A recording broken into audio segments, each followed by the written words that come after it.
i-mute ko na lang to kasi ingay mo eh. Ingay mo. Ingay mo. Ang ganda ng ulog sa likod. Oo. Yes.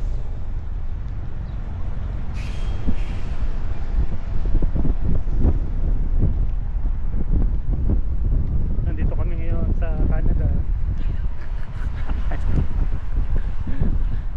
Gagala kasi ngayon lang kami nakapunta dito. Tapos 3 days lang kami sa Mississauga. Buti na lang di masyado mula. Pero ang lamig, lakas ng hangin eh. Tingnan niyo yung mga puno kung gumagalaw. Tapos mauna daw ako.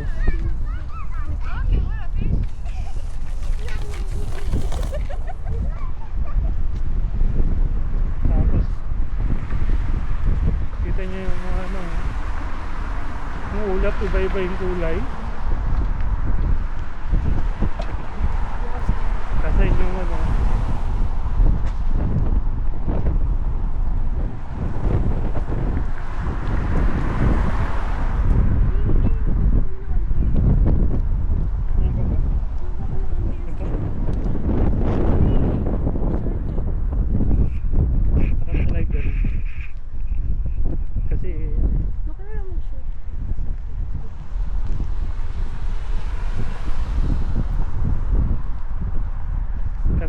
holding hands pa kami.